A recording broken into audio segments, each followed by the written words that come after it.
The research station on Kepler 442b hummed with its usual sterile efficiency, but today the air crackled with tension. Dr. Sarah Chen stood before the reinforced observation window, her reflection ghosting over the containment cell beyond. Inside, something moved, something that had already claimed 3 lives in as many days. "You can't be serious." "Chen." Commander Vex's mandibles clicked nervously, his chitinous frame towering over her human form. The Thracian officer had seen combat across 5-star systems, but even he kept his distance from the viewing window. "That thing is a void-born cub. Do you understand what that means?" Sarah understood perfectly. Void-born, apex predators from the Terminus Nebula, creatures so perfectly evolved for killing that entire colonies had been evacuated at the mere rumor of their presence. The adults were bad enough, standing 12 feet tall with obsidian scales that absorbed energy weapons. But the cubs were worse. "I've read the reports," Sarah said quietly, her brown eyes never leaving the small form huddled in the corner of the cell, no larger than a terrier. The cub looked almost pitiful, its iridescent scales dulled from weeks in captivity. "Then you know it kills on instinct." Vex gestured at the datapad in his claws. "Anything that moves triggers its predatory response." Dr. Calyx tried to feed it remotely, dead the moment he entered visual range. Tech specialist Wren attempted a neural inhibitor, decapitated through a 6-inch gap in the field generator. And yesterday, senior researcher Thal. He trailed off, all 4 of his eyes closing briefly in respect. Sarah had seen the footage, had watched as the distinguished xenobiologist, winner of 2 galactic medals of science, had been torn apart in 2.3 seconds flat. The cub had moved so fast the cameras captured only a blur. "So your solution is to execute it?" Sarah turned to face the commander. "A juvenile member of a species we barely understand? It's protocol. The thing is too dangerous to study, too aggressive to rehabilitate." Vex's translator made his exasperation clear. "And with all respect, Dr. Chen, you humans have been with the Galactic Council for barely a century. Some of us have been dealing with Void-born for millennia. This is a mercy killing. Give me 24 hours, absolutely not. 48 then. If I fail, if I so much as get scratched, you can do whatever you want." Sarah met his alien gaze steadily. "But if I succeed, the cub gets transferred to a proper sanctuary. We save a sapient species from extinction, and we learn." Vex was silent for a long moment, his mandibles working soundlessly. Finally, he chittered a Thracian sigh. "Your species' stubbornness is legendary, Dr. Chen. I'm beginning to understand why."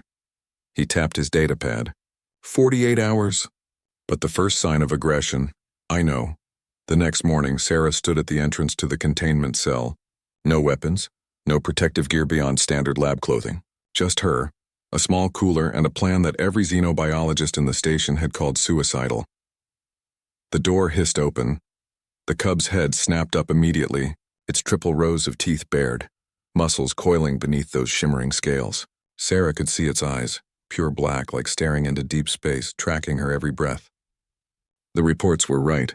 It was watching for movement, for any excuse to attack. So Sarah sat down, cross-legged on the cold metal floor, 5 meters from a creature that could cross that distance in half a heartbeat. And then, slowly, deliberately, she closed her eyes. The silence stretched. Sarah counted her heartbeats, forced her breathing to slow, made herself as still as possible. Through the observation window, she knew a dozen scientists watched with bated breath, their hands hovering over emergency protocols. A soft scraping sound, claws on metal. Closer. Sarah's muscles screamed at her to run, to open her eyes, to see death coming. Instead, she began to hum, an old lullaby her grandmother had sung, something about stars and sleep and safety. The sound seemed to fill the cell, gentle and rhythmic. The scraping stopped. Minutes crawled by. An hour. Sarah's legs went numb, but she didn't move. She just kept humming, kept being present without being threatening, kept existing in a way that said, I am not prey. I am not predator. I am simply here. When she finally opened her eyes, the cub sat 2 meters away, its head tilted in obvious confusion. This close, Sarah could see the intelligence burning in those black eyes, the curiosity warring with instinct. Hey there, she whispered, not moving. I know you're scared. I know everything here moves fast and loud and wrong. She kept her voice low, soothing. But not everything that moves wants to hurt you. Slowly, so slowly the motion was barely perceptible, Sarah reached into the cooler beside her. The cub tensed but didn't attack. She pulled out a piece of synthesized protein, the kind formulated for obligate carnivores, and placed it on the floor between them.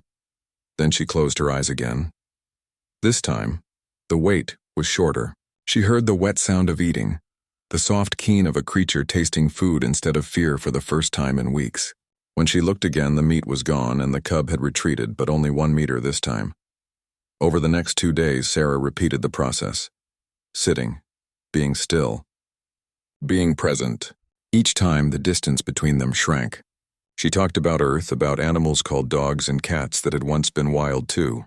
She explained about trust, about how the strongest creatures weren't always the ones who attacked first. On the morning of the 3rd day, when Sarah entered the cell, the cub didn't bare its teeth. It just watched as she sat down, as she placed the food closer this time, as she extended one steady hand, palm up, and waited. The cub crept forward. Its nostrils flared, sampling her scent. And then, with infinite caution, it placed one clawed paw in her palm. Sarah didn't move. Didn't flinch when those claws, sharp enough to slice through hull plating, rested against her skin. She just smiled, tears streaming down her face, and whispered, "See? Not everything that moves has to die." Commander Vex watched from the observation deck, his mandibles hanging open in shock. Around him, scientists from a dozen species stood in stunned silence. The human had done the impossible. She hadn't fought the predator's instincts. She'd shown it a different way to exist. Humans, Vex muttered to his second-in-command, are absolutely insane. But even he had to admit, as Sarah slowly stood and the cub followed her to the door, that sometimes insanity looked a lot like courage, and sometimes the most dangerous creatures in the galaxy just needed someone brave enough to sit still with them. The void-born cub would live, and the galaxy would learn that humans had a peculiar gift, not for defeating monsters but for proving they were never monsters to begin with.